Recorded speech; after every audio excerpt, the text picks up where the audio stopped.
Hey guys, Spudknocker here, as always, and welcome to my very first aviation history Q&A video.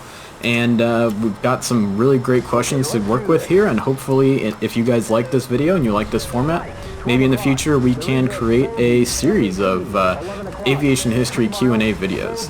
So why don't we go ahead and get started.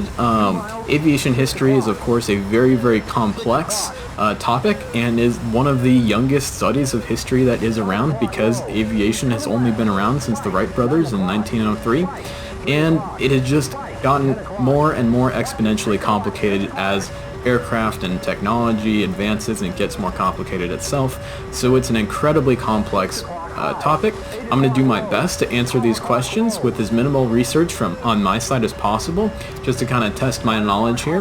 But I seriously and highly recommend you guys go out and do your own research on lots of different topics and your questions about aviation history. And in the future, hopefully we can get some more questions together and make another video. So the first guy to submit some videos calls himself Mark82 Snake Eye on Discord, which is probably the most DCS world-oriented name I could ever have thought about. And it says he's came up with 3 questions for us, and let's take a look. His first question is, when did the USA build its first axial compressor military jet engine? And I would have to say that it would be the Westinghouse J30. And that was initially designed in 1942 and was kind of put into a first concept in 1943 and was used in the very first US jet. So that was a very big development. And of course the British and the Germans were working along with that, and developed their own solutions to axial compressor jet engines themselves for use on like the Gloster Meteor and the ME-262. And I'm sure you guys are all extremely familiar with the ME-262. Not very many people are familiar with the Gloster Meteor, but it is still a very interesting and cool jet, and was used for quite a long time, and actually fought in a lot of the Arab-Israeli conflicts. When were the first G-suits issued to pilots? Well, the first G-suits, the idea of a G-suit came out very shortly after aviation got started, back in World War I, during high-G dogfights, because World War I biplanes didn't fly very fast. You could pull incredible amounts of Gs without breaking the aircraft, and so therefore the idea of G-lock, which was first called airborne fainting, was noticed, and pilots would faint and of course proceed to crash their aircraft because they're unconscious. And so the idea of doing something, or having the pilot wear some sort of garment to help squeeze that blood back up into their body, was around for a long time, but kind of faded off as, of course, the peace dividend of World War I didn't necessitate the development of different things for pilots. Of course, there were racing pilots, aerobatic pilots, and things in the 20s and 30s, but G-suits weren't really something that was looked into too hard. However, with the outbreak of World War II, the idea of G-suits and giving fighter pilots as much of an edge over the enemy as possible did come around, and they actually were first developed and manufactured at the University of Toronto, and were called the Frank Suit Mark I for the British, who first was used by the Royal Navy, their Flying Corps pilots in sea fires during Operation Torch. And the Frank Mark II was used by the Royal Canadian Air Force and the U.S. Army Air Force in limited numbers throughout the rest of World War II. Mark82 Snake Eye's third question here is, when was the first afterburner implemented? And well, that is a little bit more of a tricky thing to pin down. I would have to say that the first afterburners that were actually implemented were actually done during World War II and shortly thereafter, by the British, by Rolls-Royce, who built the engines for the Gloster Meteor, thought, hey, why don't we shoot some gas into those very hot escaping gases coming out of the back of the engine and get some extra boost. They actually called it fire boost to start off, at least Rolls-Royce did. And that was the very first afterburner, and was used on a couple of research variants of the Gloster Meteor.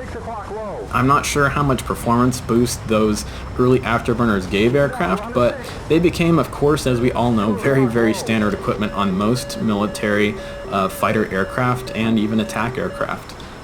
Some of the first airplanes to actually use them successfully were like the F9F Cougar, or later variants of the F9F Cougar, as well as the P94 Starfire, which is a very heavily modified P80 with 2 seats for becoming an interceptor over the continental U.S. to go and shoot down Soviet bombers.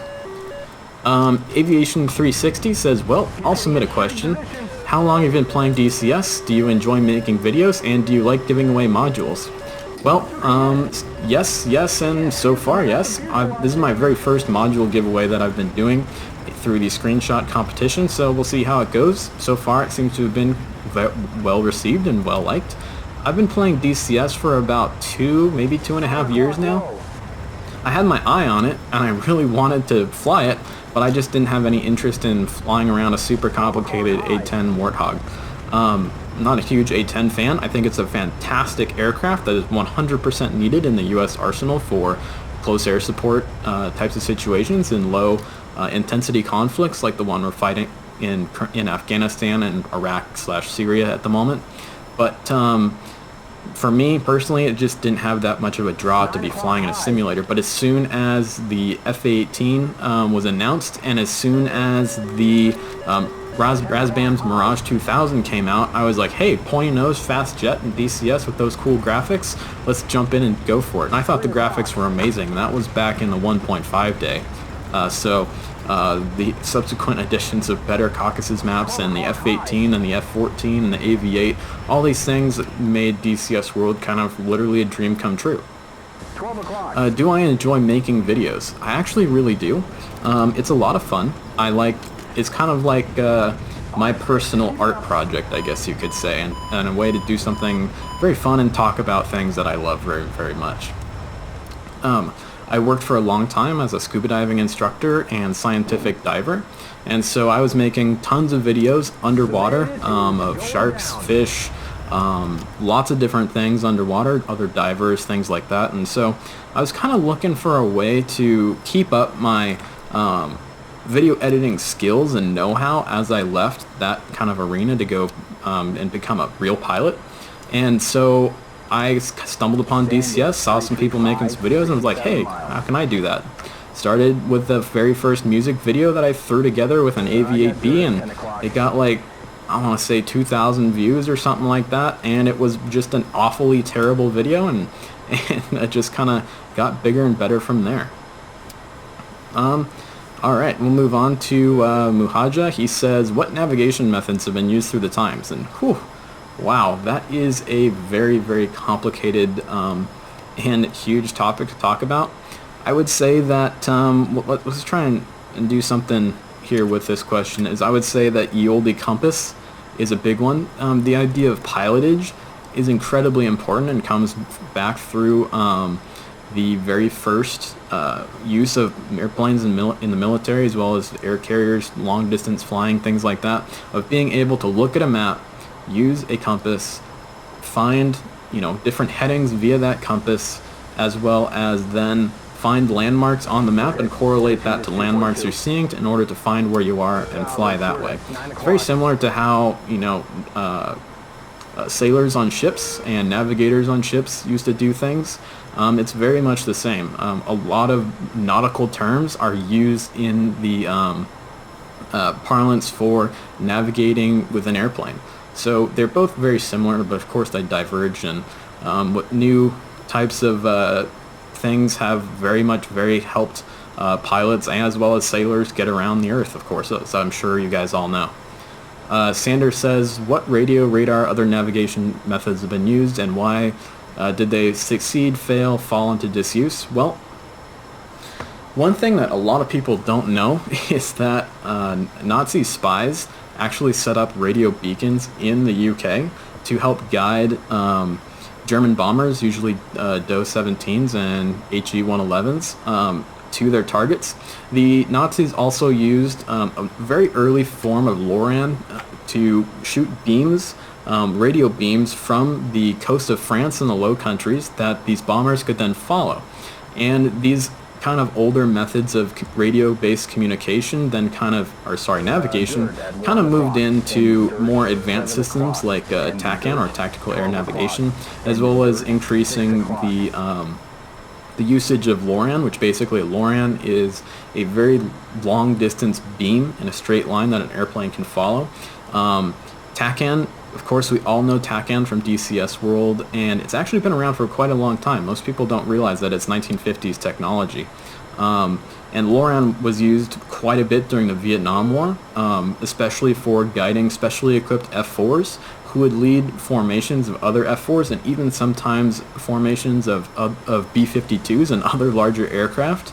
They would follow those LORAN beams, and when they got to a certain DME on that LORAN beam, they would drop their bombs. And so that's usually hitting nothing of importance in the jungles of Laos and Cambodia along the Ho Chi Minh Trail and other things like that. And that way, USAF B-52s and other F4s and other aircraft like F-100s that were flying in formation with these specially equipped F-4Ds would be able to have more or less some idea of where they should drop their bombs at night in a very kind of dark and featureless and usually bad weather situation in Southwest Asia or Southeast Asia.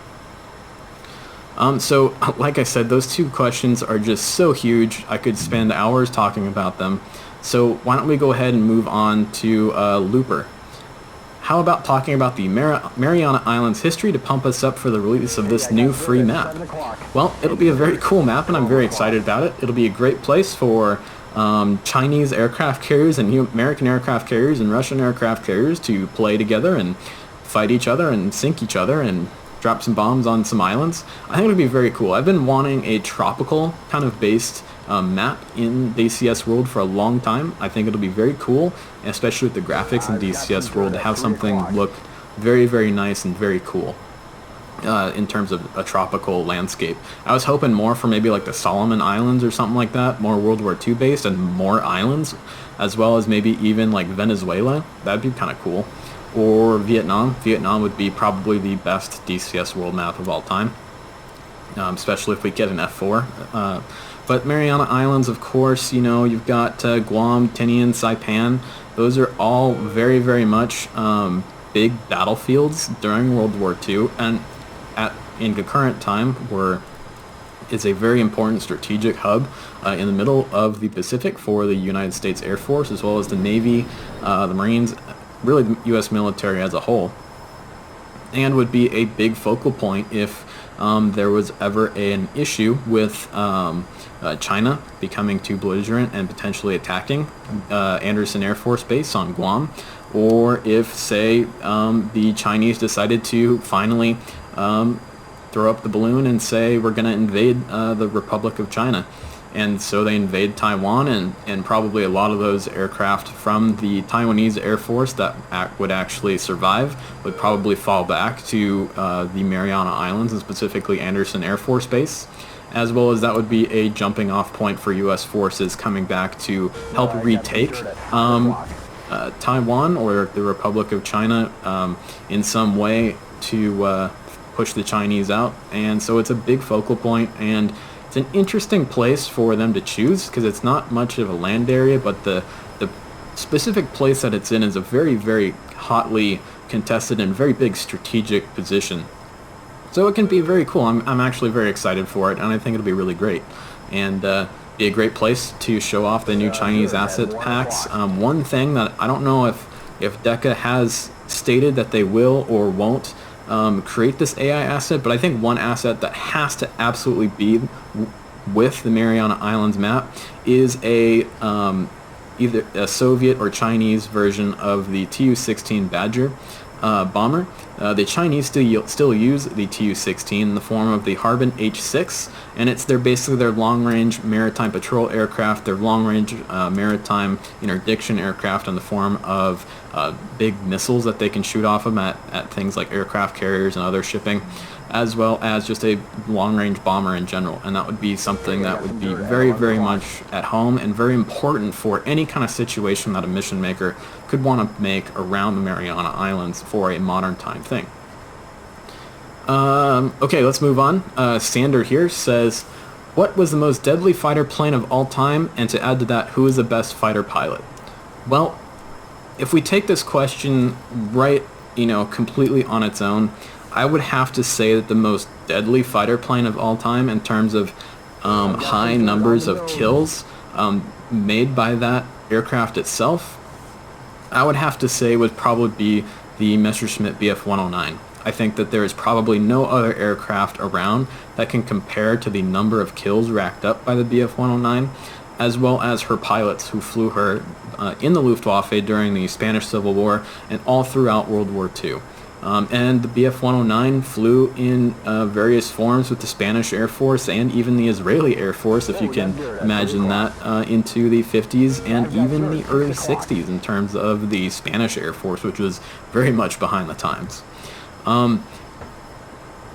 If you expand this question out a little bit more, I think that you could add in aircraft such as the F-15. I think that the F-15 is probably the best fighter in terms of its record ever built in terms of air-to-air combat, of scoring, I think, like 103 or 104 or 5 kills to 0 losses in air combat. And when it comes to the best fighter pilot around, I think that that's up for debate as well, and really up to who are you asking and why you're asking and what parameters are you looking at. And I would have to go back again to Luftwaffe pilots who flew the Bf-109. I think that pilots like Adolf Galland and other pilots who racked up enormous amounts of kills in flying the Bf-109 or even the Focke-Wulf 190 were probably the best fighter pilots of all time. A lot of them were killed, and the reason they racked up so many kills and then were eventually killed themselves is because the Luftwaffe did not have a rotation system the way that the US, Britain, and any of the other allies flew their planes and used their pilots. They put the Luftwaffe pilot on the front line and he flew until he racked up an enormous amount of kills and then was killed himself, or, sorry dude, you got killed in your first day, well, sorry man. So that's why German fighter aces have such ridiculously high kill counts compared to their allied counterparts, is because there were more allied pilots and they could be rotated off the line for breaks and R&R and things like that. So, and towards the end of the war, as the allies gained air superiority over Germany and over Japan, there were less and less and less and less chance that you would encounter another enemy aircraft to actually shoot down. And so that's why there aren't as many aces, and those aces have between, usually I think the standard deviation is between 5 kills and 15 kills at most for most allied aces. Of course there are some that got more than that, and they are kind of outliers in that, but it's very difficult to quantify something, and a historian never wants to put an absolute title on something because there are so many different variables and qualifiers out there when looking at history, and especially as complex of a topic as aviation history. So I think another person you could kind of throw in there would probably be like Randy Cunningham, who gained only 5 kills during the Vietnam War, but flew an aircraft that was not necessarily suited to the war that he was flying in, and that would be, of course, the F-4B Phantom II against very nimble, very small MiG-17s and MiG-19s and MiG-21s over North Vietnam, in which his strengths were hamstrung by the rules of engagement, but he overcame that and eventually developed tactics that are used to this day to take the strengths of other countries' aircraft and the strengths of our aircraft and pit them against each other to make Western aircraft and pilots come out on top. I'm sure that lots of you are familiar with his story. Carter Lule says, what was your path to becoming an aviation historian? What led you to it? Maybe this is an intro question. I guess I went in just kind of numerical order as to who posted first. But yeah, so I love aviation history. I love history in general, but aviation history is always the thing that pops up the most and is by far and away the most interesting thing. I think that aviation history is a great thing to study because aviation is like the pinnacle of human achievement in terms of aviation leading to flying airplanes high above the earth and then eventually spaceflight. And so there's so many different aspects that come into it. Engineering, science, culture in terms of how fighter pilots and aviation has influenced culture. Lots of different things, as well as it being such a young study within history. It's very interesting in that way. And I grew up around military pilots, airline pilots, civilian pilots my entire life, hearing stories and things like that, and so it was an obvious thing to do. That's pretty much it. And you know, got into college and thought, hey, let's just do this for kind of some credit and stuff. So it made college certainly very, very easy to be able to do something and write about things and do research papers on topics that were incredibly important and interesting to me. So we'll go ahead and move on here. Anna Cat has my favorite question out of the bunch here. If the Super Tomcat 21 had been made, how do you think it would compare against the Super Hornet in terms of capabilities and limitations? Whew, boy, I could make an entire video about this, and I could literally sit down and probably talk about this question for hours with someone who's knowledgeable and up to speed on this kind of stuff. The U.S. Navy, in terms of its high echelon and kind of doctrinal focus, really misses the F14 Tomcat. And you see articles about this pop up pretty frequently, actually. The Tomcat, in its original form, came with the Alpha, Bravo, Charlie was an experimental, and then the Delta models of the F14. And in talking to F14 pilots, you could say that they would always tell me something to the effect of the F14A was the F14, the F14B was what the F14 should have been, and the F14B is what the F14 always could have been.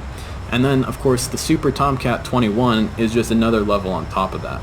And if you look at different articles about what the Tomcat 21 could have been, you see a lot of comparisons to the upgrade from F15 to F15E Strike Eagle with you know, targeting and navigation pods on different on actual new hardpoints underneath the intake and the engine nacelles, things like that, as well as additional hardpoints, and even some with conformal fuel tanks on the outside of the engine nacelles, just like on the F15E. I think that in terms of raw capability, the Super Tomcat 21 would leave the Super Hornet in the dust every single time. The Hornet and Super Hornet are not very fast airplanes comparatively, and when used in actual live situations, a lot of people get the wrong idea that airplanes like the F-18 and the F-18 EF Super Hornet, as well as even the F-16, are Mach 2 capable aircraft, and they simply are not. And that makes them cheaper and easier to produce and cheaper and easier to fly. As a result of that, because they don't have variable intake ramps that will protect the engines from that supersonic shockwave that would destroy the engine face. Now, a lot of people, when they go to an air show, they hear an F-16 is a Mach 2 capable aircraft, and they think, oh wow, so all F-16s must be like that. And well, no, an F-16A, the lightest, most experimental version of the F-16, maybe did get up to Mach 2, but I assure you that that F-16 pilot was not very happy when he landed, and I'm sure that the engine that was in that F-16 that did make it into Mach 2 at the most perfect of conditions possible, that engine probably was never used again and had to be junked because of so much damage by that shockwave forming at the front at the Mach 2 engine. Oh, kind of lost my train of thought there, but here we go. Is the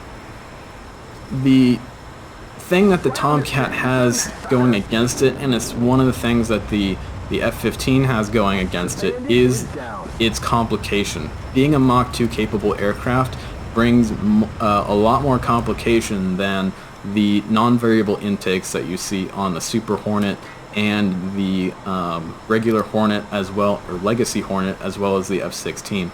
And in that, it's a lot more things that have to be automated. It's a lot more servos, hydraulics, all these different things that can break and require maintenance for those variable intake ramps. And then the F-14 has something on top of that that's even worse for it than the F-15, and that is the swing wing. Now, Tomcats were maintenance hogs because of that swing wing, and in the marine environment that they worked in, you know, on aircraft carriers, they're getting sprayed by salt, they're getting sprayed by seawater all the time, and that leads to more erosion control needing to be made and on the aircraft and on those parts of the swing wings and things, and those different mechanisms that do swing the wings require just maintenance on their own. And so the Tomcat is an incredibly expensive airplane and an incredibly complex airplane because of those swing wings and those variable intake ramps that, in a fiscal sense and in a sense of we need to field a military, it's hard to justify having Tomcats, and especially a super duper Tomcat like a Super Tomcat 21, in terms of that added maintenance headache and added monetary headache that is the Tomcat because of those issues. Now, it would be just absolutely fantastic and amazing and awesome to have Super Tomcat 21s around, because they would exceed the Super Hornet in terms of payload capability, range capability, which the range is one of the things that the kind of doctrinal establishment of the U.S. Navy misses about the Tomcat so much. And so and it would be a far more stable and deadly platform. I think that in DCS world right now, the F14 Tomcat is, bar none, the best bomber. Okay, it can't carry JDAMs. That's fine. It can't do all the whiz-bang electronic things that like the F16 and the F18 can, or even an Aviation, but it can go farther, faster, higher, and is far more survivable because of that. So if I hopped into an open server and I was told, hey, you got to go drop a bomb on this thing over there, I would automatically take the Tomcat over any other jets in DCS world because of that better range, better payload capability, faster, and as a result more survivable. And so, of course, this is you can debate this till the cows come home, but I really do believe that the Tomcat, and a Super Tomcat 21 especially, would knock the pants off of a Super Hornet every time. In fact, I actually feel more confident flying in a dogfight against other aircraft in DCS world in a Tomcat over the Hornet any day of the week. And just because of that extra power that the F110 gives you, the swing wing gives you different better performance at all envelopes and all aspects in the dogfight, all these different things that the Super Hornet just can't match and won't match in real life. Now, in 2020 here, the U.S. Navy will receive their first batch of F18EF Block 3s, which is a Super Hornet with conformal fuel tanks, and that does kind of give the Hornet a bit of a better range to it, but it's not nearly as much, even still, as the amount of fuel that the F-14 can carry. And unfortunately, it really makes sense that the Tomcat was killed off when it was. It's so expensive, it's so big, it's so pretty much difficult to fly, and it's just such a maintenance hog that when you don't have that high-level threat anymore that was the Soviet Union, it's hard to justify having that aircraft on your roster anymore because of all those things we've talked about. So the Tomcat is an amazing airplane, and it has a special place in our hearts, and I think that a Super Tomcat 21 would absolutely blow the pants off of any Super Hornet ever conceived or ever built.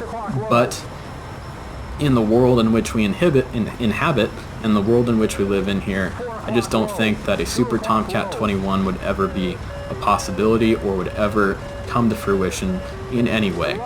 But it's something that is definitely fun to talk about, and in DCS world, it's super fun to fly the F-14, and I still very much believe that the F-14 is truly the best airplane in terms of raw capability in it that you can fly in DCS world, even with its six-pack cockpit and its gyros and crazy quirky navigation system and its terrible targeting pod with bad resolution. It's still the best, most survivable airplane in DCS world, in my opinion. Alright. So, we'll go ahead and move on to a different question here. Guess that rant's over. Viper1 says, how does Lockheed Martin name their F1 of planes, F-22 Raptor, F-15 Eagle, F-35 Lightning, etc.? Well, first thing here is the F-15 Eagle is a McDonnell Douglas product and now owned by Boeing, and is built by Boeing, currently being built by Boeing. So in terms of the way the Air Force has their airplanes named, the Air Force actually chooses the name, and if you look at the past while, at least since the F4 Phantom, they've all been named after birds of prey. You've got the Eagle, the Fighting Falcon, the Raptor, and now we're getting away from that now with the Lightning, but the Lightning 2 is a kind of a reflection and a homage back to the P-38 Lightning. So just keep that in mind, that it's not always necessarily the company itself that chooses the name for the aircraft. The naming aircraft is a big bureaucracy in that the Department of Defense has to go through and make sure that that name is not going to offend someone or something like that.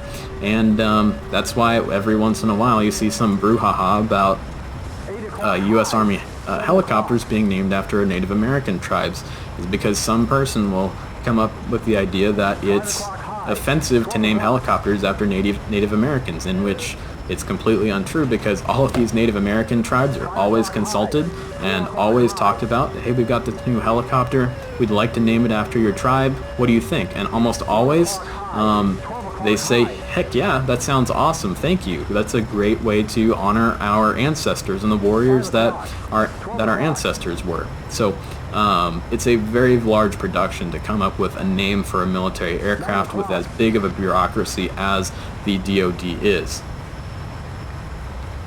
Mr. Yeager says, what date was the first countermeasures, chaff, or flares, and what event/person was crucial to their creation? Well, chaff has been around for a long time. Ever since the first radars were around, chaff was around, because it's kind of the idea, well, if we put metal in the air, we can mess with the radar screen.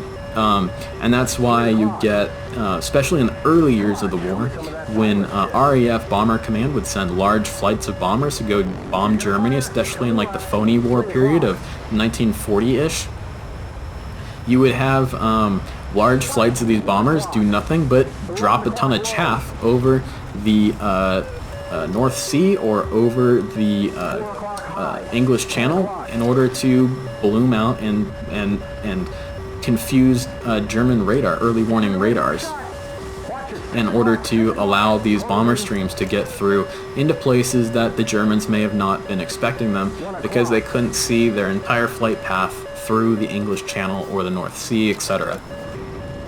Now, flares is a bit of a more unique thing, because flares can be used for lots of different things and have been used for a long time for illumination purposes.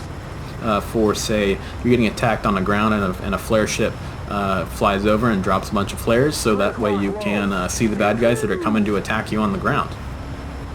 Now, in terms of flares as countermeasures for IR-guided SAMs or for IR-guided air-to-air missiles, those were mostly implemented in the late 50s, mid to late 50s, and finally implemented in 1960 aboard the U.S. Air Force's Strategic Air Command B-52s and B-47s, I believe, and that was in place to got these airplanes flying into the Soviet Union. You want to give them as best of a chance as they possibly can get to their targets and drop their nuclear weapon on their one-way mission. But the idea of flares as a countermeasure was kind of around, especially in the China Lake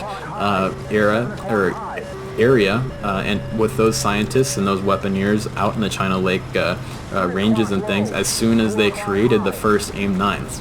And the idea was, well, if we built this, the Soviets are probably going to build something similar, if not outright steal what we did, which of course we all know the Soviets did steal the AIM-9.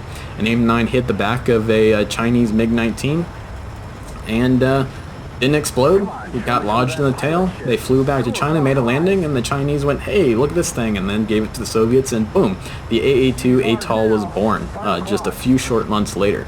So the guys at China Lake were not wrong in their thinking that, hey, we should probably come up with something that will be used to spoof these new inventions that we have come up with and so therefore the airborne flare countermeasure, or the idea of it, was implemented.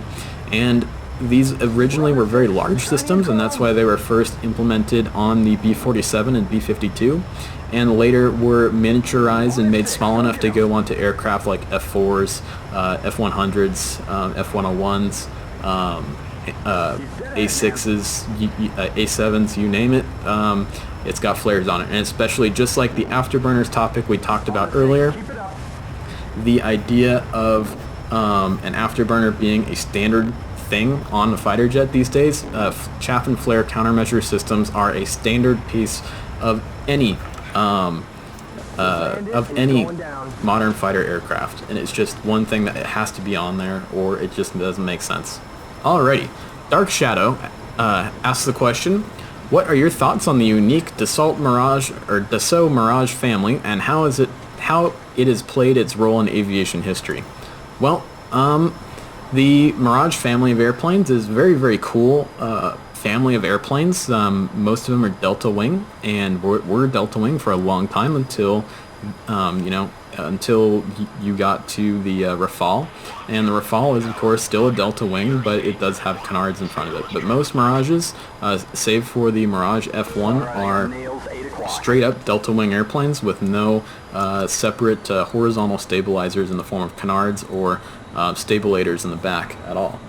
And so the Mirage family, I would say that it really depends on where you're from. Dark Shadow, if you're French, the Mirage family is incredibly important and is everything. If you're Russian, if you're American, if you're British, not so much, I would say. If you're Israeli, 100%. If you're Argentinian, 100%.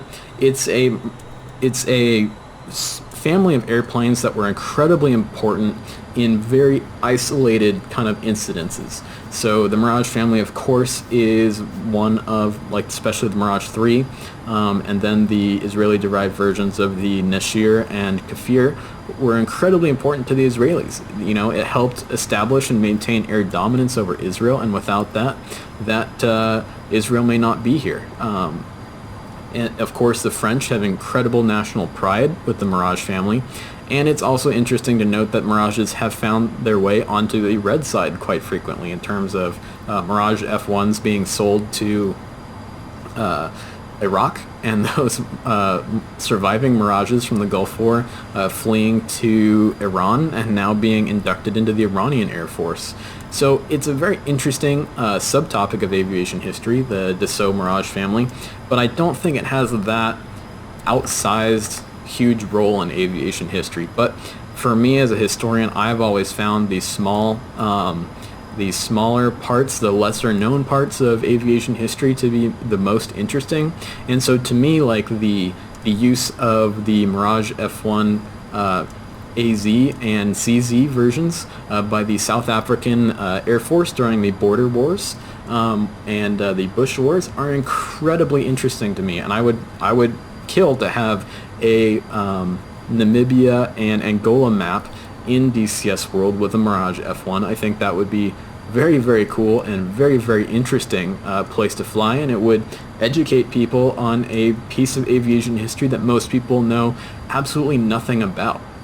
But like I said, in terms of a very outsized impact on aviation history, I think the Mirage family doesn't have that much, but it's certainly a very interesting and very unique story that I think lots of people should know about.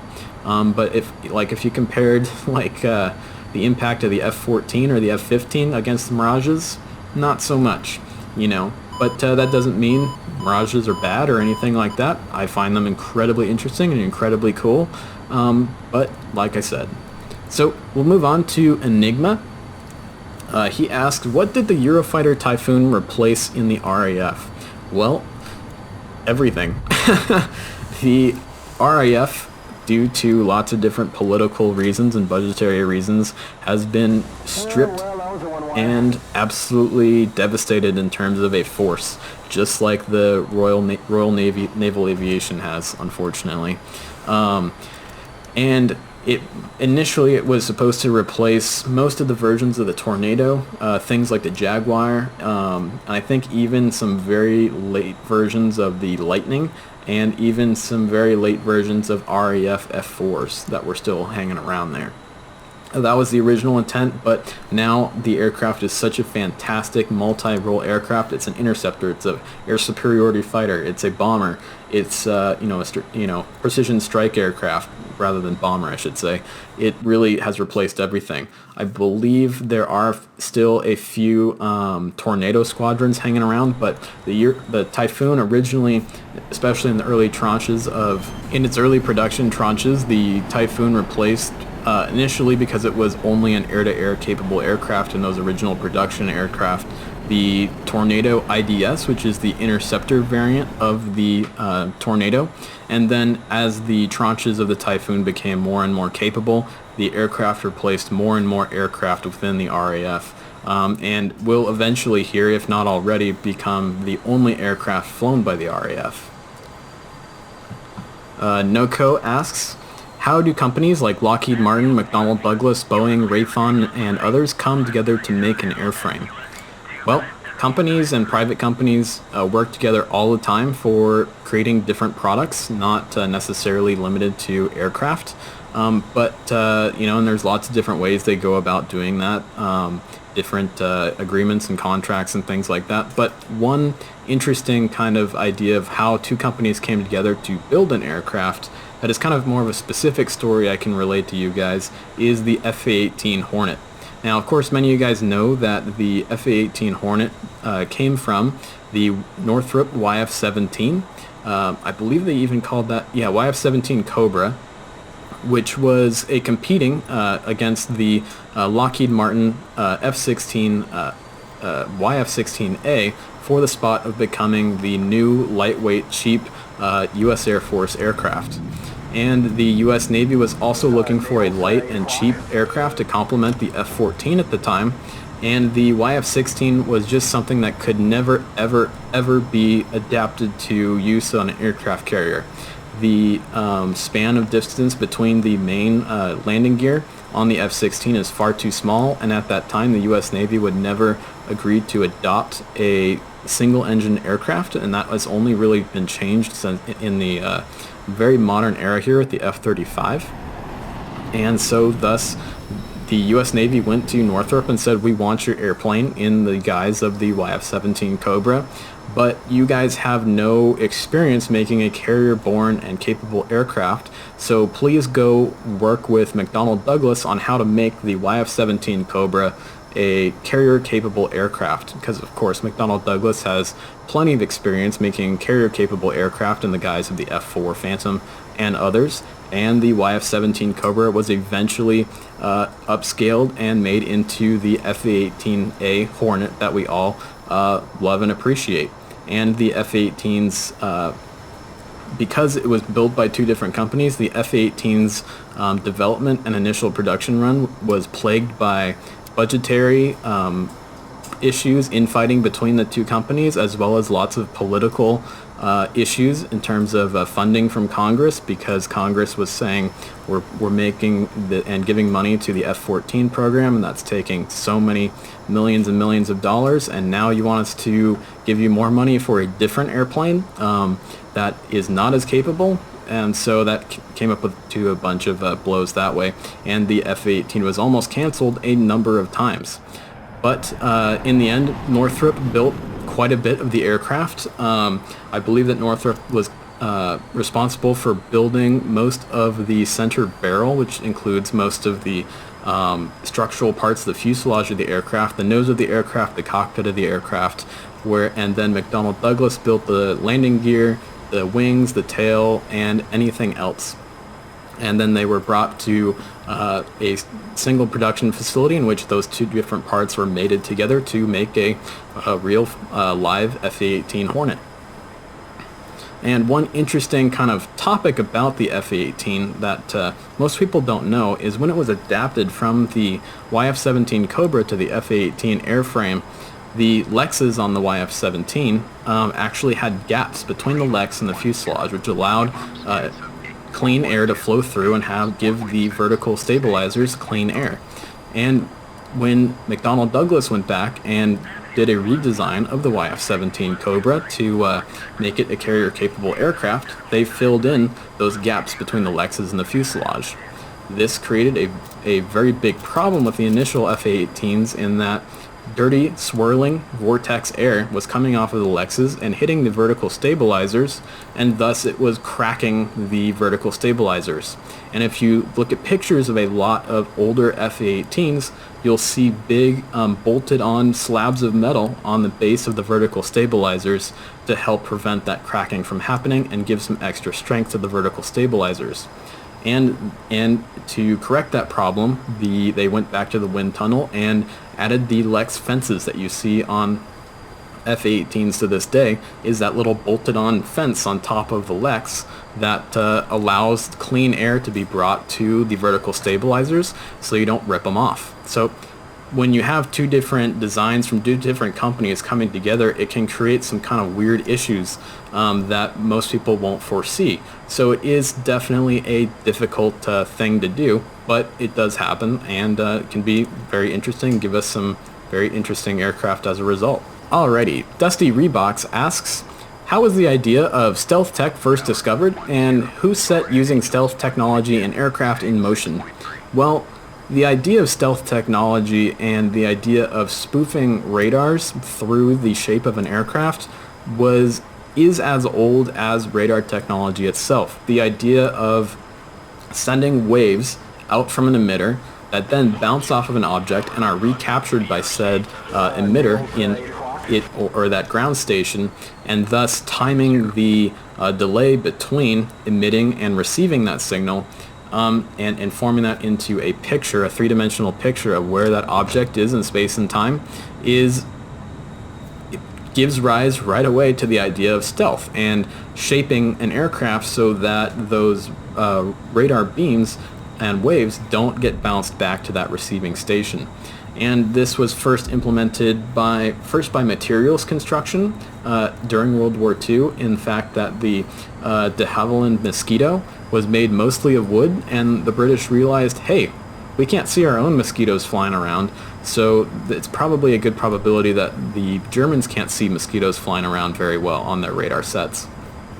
But the first idea of a real aircraft shaped for stealth technology comes from the Horten brothers, who were aircraft designers in Germany, and they, just like Jack Northrop, took very interesting and very unconventional methods to design aircraft.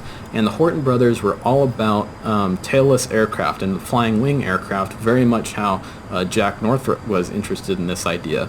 In the fact that if you have a flying wing aircraft, it has a very small frontal radar cross-section and an area where radar returns can bounce off of that front section of the aircraft. And so the Horten brothers built the full-size HO-229 late in the war to be a subsonic flying wing bomber for the Luftwaffe. And they used a lot of wood, just like in the Mosquito, and realized that the radar cross-section of that aircraft was going to be very small. Jack Northrop also came to this same concept with the YB-48 and YB-49 after the war, and that the YB-49 was a jet-powered flying wing bomber and was as big as the B-2 Spirit, but the technology for controlling the controllability of a flying wing airplane in the form of fly-by-wire just wasn't there. So Jack Northrop and the Horten brothers were really very much ahead of their time, because flying wings back then had a lot of controllability and stability issues to them. And eventually the YB-49 was brought back and redesigned in the guise of the B-2 Spirit.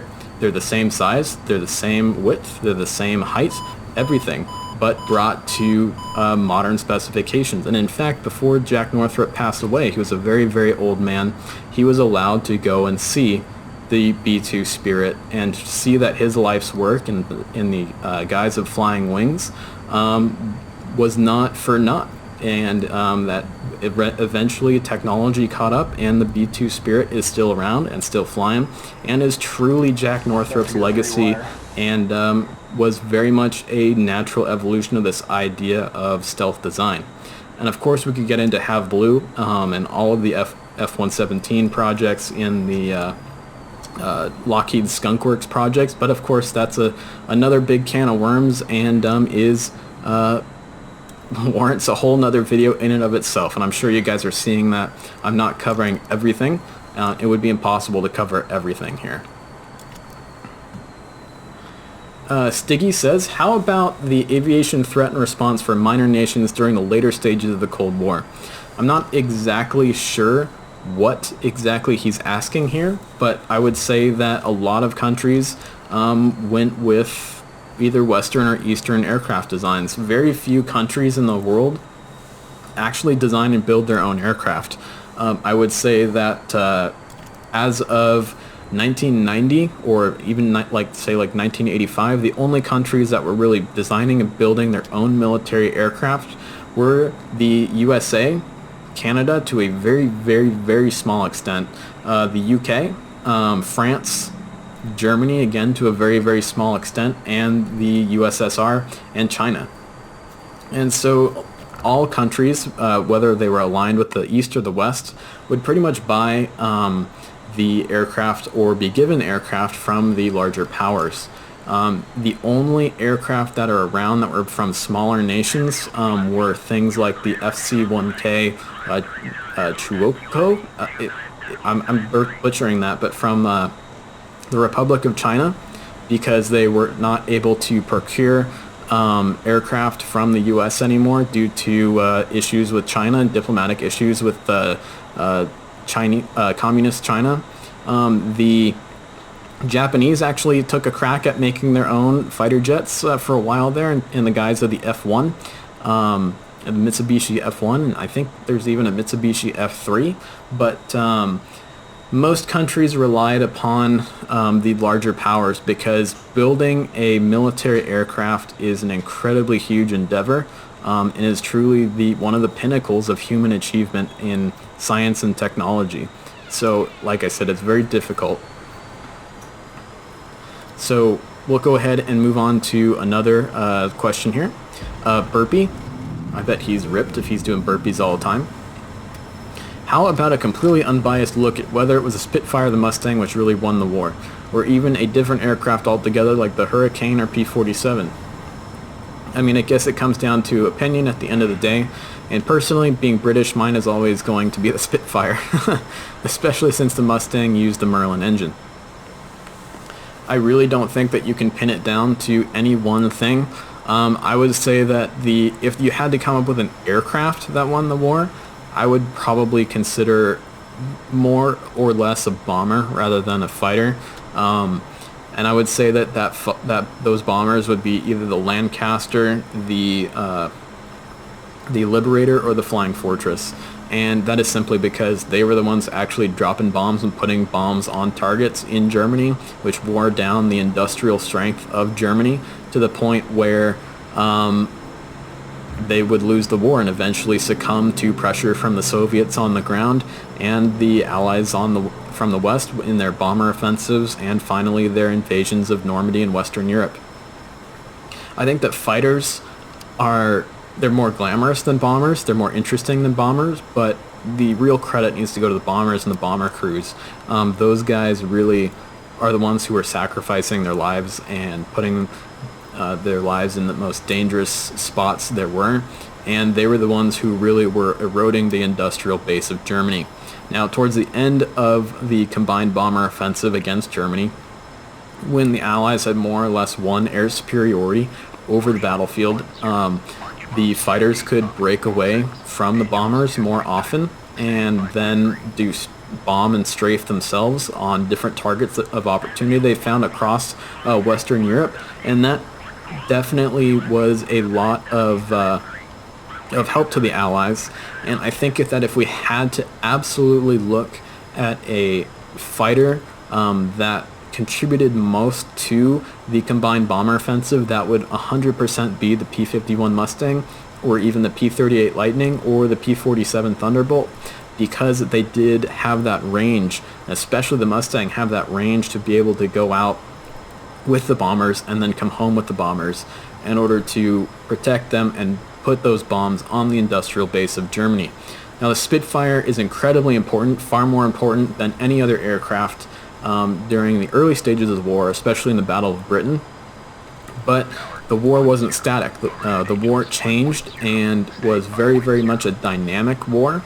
And I think the Spitfire's importance tended to drop off. Even if you look at like the documentaries about the Spitfire, such as Netflix's fantastic documentary on the Spitfire, they talked a ton about how beautiful a Spitfire is, how well it flew, and its history during the early parts of the war. But that really ended, even in that documentary, around 1942 in a lot of ways. And so the importance of the Spitfire is incredibly important up until mid-war, and then I think it's kind of overtaken and usurped by other aircraft types later in the war. And I'm not taking anything from the Spitfire. The Spitfire is an amazing, beautiful airplane, and if I could ever own or fly a Spitfire, I would do so in an absolute 100% heartbeat. It would be an amazing thing to do. But I think that you have to take a very unbiased look at it, and like Mr. Burpee here said, you know, he's British, so he's always going to think it's a Spitfire. I'm American, I guess, so he probably thinks I'm always going to say the Mustang, but I think that as a historian I try to take as unbiased of a look as possible and say what I think in terms of you know, using the facts and whatnot. So let's go ahead and move on to a next question. Pajama count. He should have called himself Count Pajamas. I think that would be better. My question would be the definition of different generations of jet fighters. So at what point is a fighter a Gen 1, Gen 2, Gen 3, etc. fighter? Well, this is a interesting question in the fact that these generations, quote-unquote, of fighters are more or less a marketing and propaganda term than anything else. Especially when it comes to the marketing of fighter jets for sale to foreign countries, and this idea of generations of fighters is more or less a modern phenomena rather than someone going back and saying, oh, we just built an F-86, let's call it a Gen 2 fighter. But if we had to go back and look, we would say that a Gen 1 fighter would be like the family of fighters that came out during World War II. So that would be like the Me-262, the Gloucester Meteor, and the Lockheed P-80 Shooting Star. Gen 2 would be aircraft like the MiG-15 and F-86. Gen 3 aircraft would be like the well, this is a hard one. Like the F-100 falls, I would say, somewhere between Gen 2 and Gen 3, but it's mostly Gen 3, so we can call like an F-100 Gen 3. F-4 Phantom is 100% Generation 3, and it's very easy to distinguish it that way. You get other airplanes like A7s, A6s, things like that. The F14 Tomcat is kind of a in-betweener.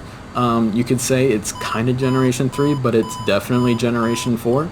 F15 Eagle, Generation 4. Su-27, MiG-29, Generation 4.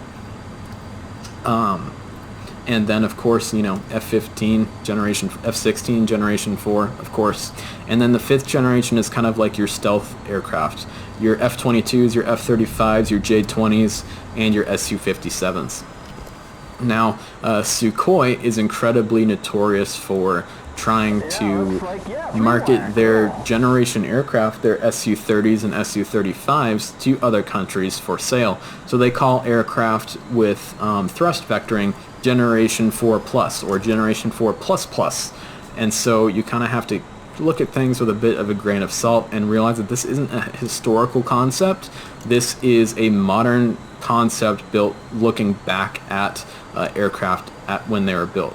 Like, especially when you look in the 50s, in that era between Generation 1, Generation 2, and Generation 3, there's a heck of a lot of aircraft, jets specifically, between 1950 and 1959, or even you could say 1949 and 1959, in which the standard on-the-deck fighter jet for the U.S. Navy changed probably every year to 2 years. For quite a while there were so many different aircraft and so many different variants of those aircraft and so many different new aircraft, making old aircraft obsolete overnight, that it's very hard to pin down until you get to aircraft like the F4. So it's, like I said, it's a marketing thing. I wouldn't place too much emphasis on what is Gen 1, 2, 3, 4, 5, etc. Jurassic says, my question would be about the development of vertical takeoff and landing aircraft. Well, I'm sure that when you hear VTOL, you immediately think of the AV-8B Harrier and the MV-22 Osprey. And so a lot of people think that those are kind of it, but the Germans actually did quite a bit of work with the Luftwaffe trying to do vertical takeoff and landing aircraft and interceptors to hit Allied bomber streams because their air bases were being shredded and torn apart. That's kind of where you get the kind of some of the wonder weapon type aircraft that the Germans developed right at the end of World War II. Vertical launching aircraft that are able to glide back down and land. I'm forgetting off the top of my head the designation for the rocket plane that the Germans and the Luftwaffe invented to do exactly that. But when it comes to the AV-8B Harrier, the original concept for the AV-8B was kind of a downer, actually. The British and the French and the Harrier was originally going to be a 3-country product that was going to be built together. The British, Germans, and French knew that in the event of a Cold War gone hot scenario, they were just going to get wiped out by the Soviets. And it was going to be very quick, very violent, and very quick, like I said. And so the West Germany, France, and Britain wanted an aircraft that could kind of be their parting shot. Their aircraft that they could send up after all hope was lost to at least hurt the Soviets in some way. And so the Harrier was originally going to be an aircraft that could be stashed in the forests of France and West Germany to pop out, fly on a suicide mission, and drop a single nuclear warhead to at least hurt the Soviets as they're just completely wiping out the West Germany, France, and the UK. Now, the French split off from this in terms of their experiments with vertical takeoff and landing Mirages, which is a very, very, very incredibly interesting topic in that they actually got Mirages to take off vertically and land vertically, but they never became operational. But check out YouTube for that. Those are very, very cool. But this idea that the Harrier was kind of this last-ditch kind of thing made, West Germany eventually split off from the project, and the UK continued the project for the RAF. And eventually in the 70s with the AV-8A and like the Harrier Mark 1, it maybe is the British designation, they finally had their little vengeance plane to be able to pop out of the forest and go and hit the Soviets with a nuke as the UK's parting shot, basically. And so this kind of concept evolved more and more and more. The Harrier got larger and bigger and eventually got turned into the Harrier 2, and so it became more of a viable close air support aircraft. There's honestly, it's another topic that I could talk about for hours and hours here, but we've got some limited time. So Jurassic, I would definitely look up vertical takeoff and landing Mirages, and look up the original history of the Harrier. It's very interesting and mostly kind of a downer in the early stages, which is actually super interesting in my opinion. Alright, longtime supporter Kex has a couple interesting questions here. My question would be about the evolution of CAS, or close air support. Like, how did it start? How was it integrated into a truly combined arms way, aka when did we reach the point when someone could call in because he wants a particular house gone? And how did it change and evolve until today? Especially, how did, if at all, the more negative perception, collateral damage of the public change it? Alright, Kex, well, I'm not an expert in the actual technicalities of ground combat, I like shooting rifles and I like shooting at targets and things like that, but it's not my forte. I'm an aviation guy. But I would say that the real idea of a combined arms close air support system was first put into place by the Luftwaffe and the Wehrmacht in early World War II, in the way that they combined the efforts of armor, infantry, and aircraft together to be able to use them all together in conjunction with each other and play off each other's strengths in order to defeat the enemy.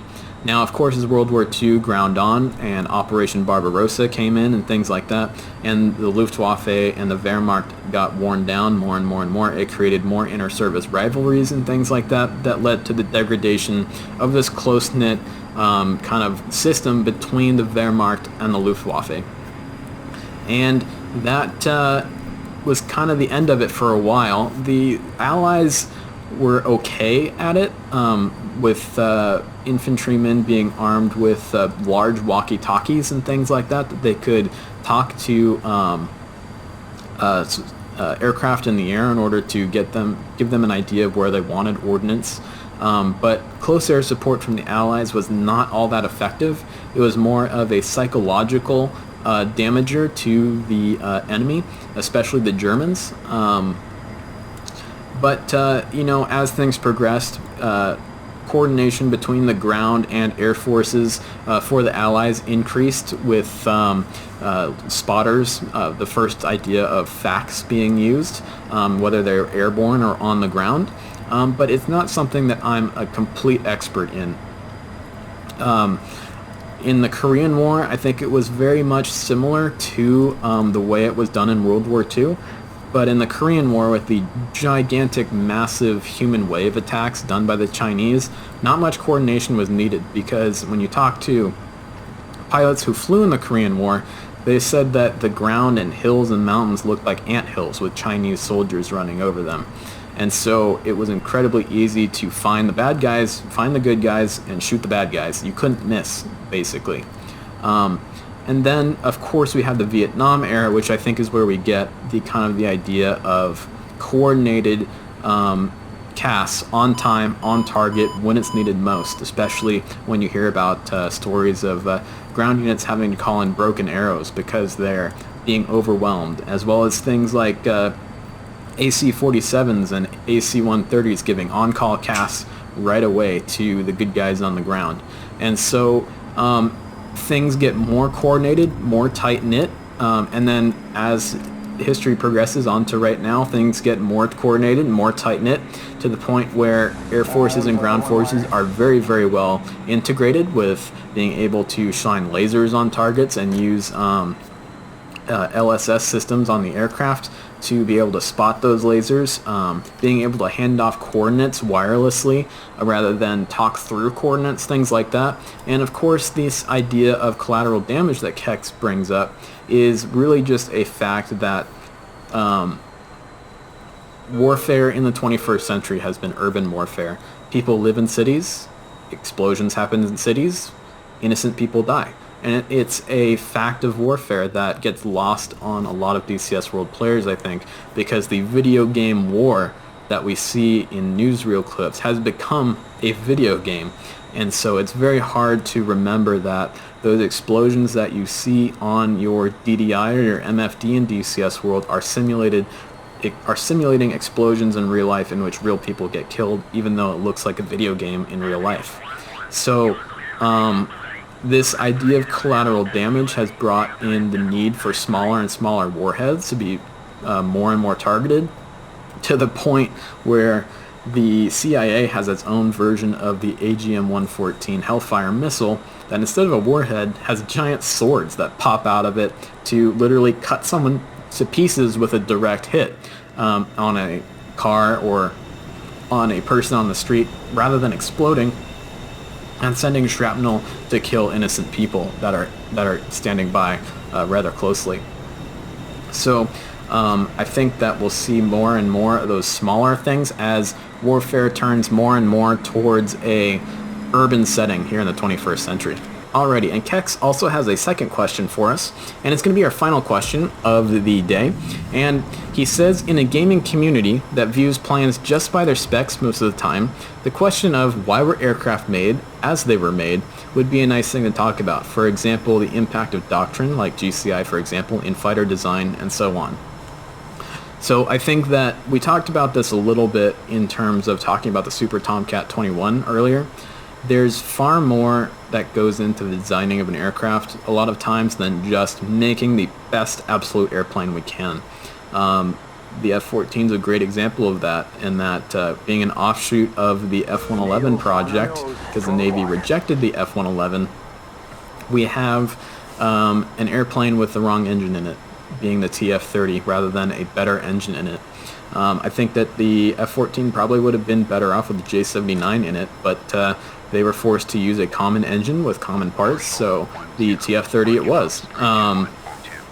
And so I think a lot of people in DCS world get caught up with how many bombs it can carry, how cool those bombs are, and how great those bombs are, and how accurate those bombs are, and how awesome the cockpit looks, and how tight it can turn, how easy it is to fly, and how good the resolution on the target pod is. Whereas I would say the best aircraft in DCS world in terms of pure survivability and capability is 100% the F14 Tomcat, and because it's so fast and can carry a big payload, yeah, you know, the cockpit isn't so fancy, but you've got a second pair of eyeballs in the back who can work auxiliary systems while the pilot is doing his thing, and all this kind of stuff that comes together to make the F-14 the best airplane. Like I said earlier, if I was going to hop into a random multiplayer server packed with lots of different skills of people and people who are just doing crazy random things everywhere, the most survivable aircraft that I would choose would be the F-14, to go out there fast and high with lots of range and lots of gas to drop my bomb and head home. In terms of the best CAS aircraft in DCS, that's going to be, I believe, I would say the F-16 at the moment, because its targeting pod is really great and works really well. Things like that that a lot of people don't take into account when it comes to DCS world. I think a lot of emotion comes into DCS world, and this is my favorite airplane because I like it, and that's 100% valid. It's a video game. You want to fly the airplane that you love.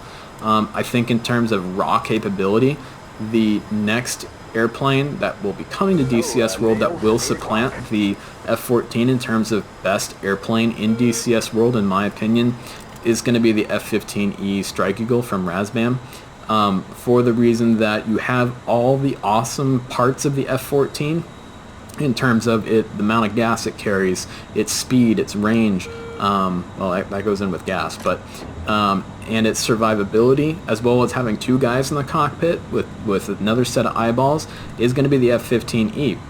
But with a better targeting pod, with a better cockpit setup, with MFDs instead of steam gauges, all these things that are going to make the F-15E fantastic.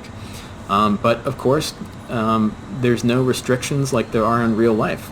We don't have to worry about the budget. We buy our $80 airplane and we can fly it as much as we want.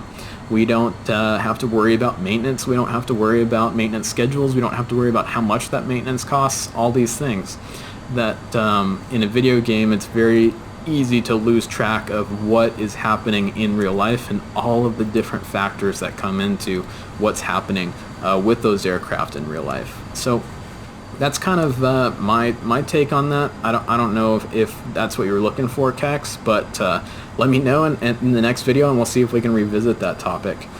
So I hope you guys liked this format of video, and make sure you go to my Discord and add your own question, and hopefully we can get another collection of questions for our next video. I think it could be a lot of fun to make this a bit of a series and see what cool and interesting questions you guys come up with and what I can answer for you guys. So thanks a lot, guys, and I'm Spudknocker as always, and get on my Discord and hopefully add some more questions that you guys may have. So thanks a lot, guys.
Is this plane even airworthy anymore? You tell me. Don't look back, the LSO's got a boner. Max 3 wire.